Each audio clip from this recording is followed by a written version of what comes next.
are urban legends. Posted by Realin83. 16 days ago. The story of the elbow lady. This is an urban legend in my town.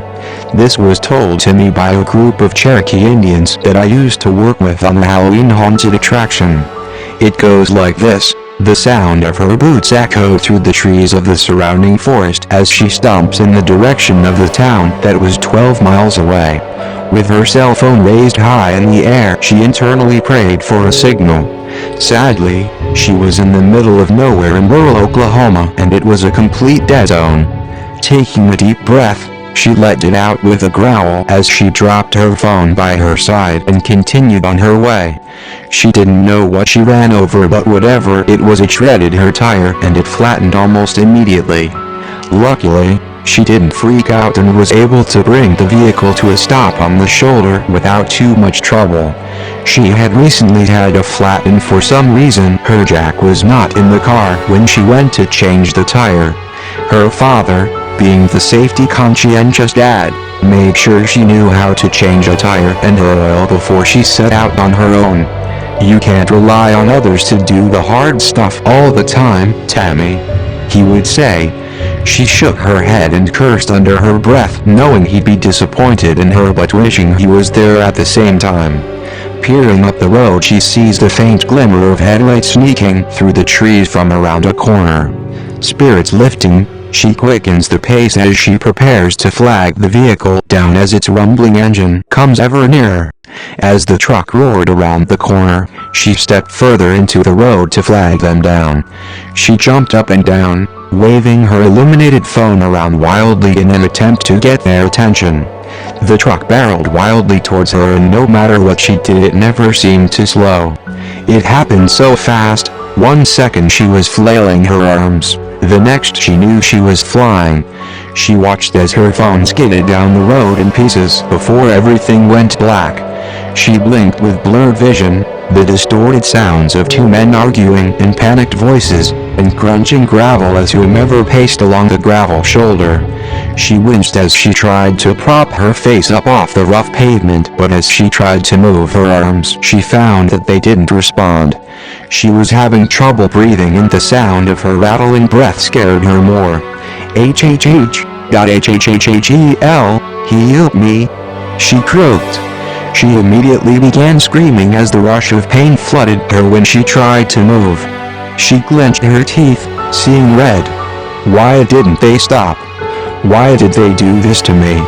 She sees a dark-skinned man's face come into her field of view. His breath reeks of cheap liquor as he slurs to his partner. "She's still alive, Roger," he announces, as he wobbles back towards his friend. "No shit. Dead people don't scream, you idiot," Roger shouts. Tammy begins to try to sit up and shouts to the obviously drunk individuals, "You will go to jail for this, you assholes." She croaks out as forcefully as she could.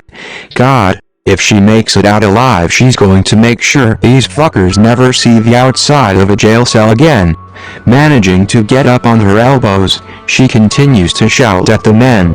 She shouted for them to help, shouted at them in anger, and basically just shouted because that's all she could do. "I'm not going to jail for no stupid bitches." The agitated Roger hissed between his teeth. "Get in, Jerry," he shouts as he marches around the old beat-up truck. The light beam of the good headlight flickered as he went by it. Jerry follows suit while asking him what he was doing. Tammy's blood ran cold as she soon realized what this psycho was planning, and she began to try to drag herself off the road. Every movement caused anguish, and with every scoot she tried, she howled in pain. Her legs were broken, she was certain of it. She couldn't feel anything below her knees. Looking back at the single beam of illuminating light behind her, she screamed as the engine roared like a rabid animal. It revved up and down for what seemed like forever but was probably only a few minutes. Occasionally she heard the men arguing, muffled by the sounds of the motor. She continued dragging herself with her blood-soaked arms towards safety as she knew she was in trouble and likely wouldn't see the dawn. As the tires squealed behind her, the last thought that went through her mind was how she would never see her family again, and before everything went black, the rage burned white hot with a final scream that pierced the night before it was cut short, like her life. Roger sat in the driver's seat staring at the struggling woman in the road with blind hatred. This stupid witch should not have been in the middle of the road at night if she didn't want this to happen. Jerry was yelling something in a drunken panic to his right, but it was all muffled. All Roger could hear was the roar of the engine of his old Chevy and his own ragged breaths. He did not want to go back to jail. If the cops came, he would definitely have been in trouble with his lack of a license and intoxicated state. In one instant he snapped and stomped the gas down to the floor. Before the squealing of the tires, all they heard was the woman screaming and cursing and telling them they were going to die in jail for this. F that, he thinks as he slams the truck in drive and rockets forward, hearing a thump as he hit her.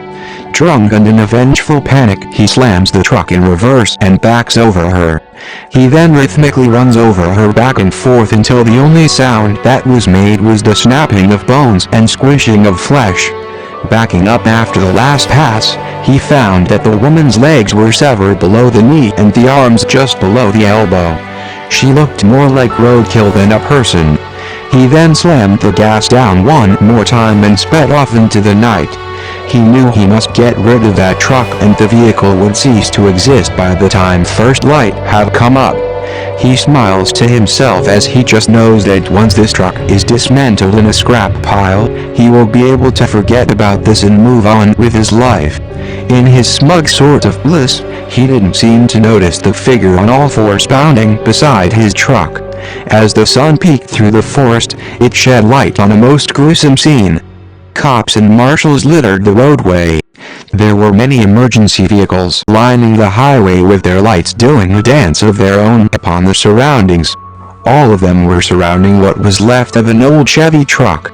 The doors were missing, the glass littered the ground like sparkling confetti, and the once white truck was mostly a reddish-brown with dried blood. The driver and passenger were mangled beyond recognition. They had to send their dental records for identification so that their families would have some closure.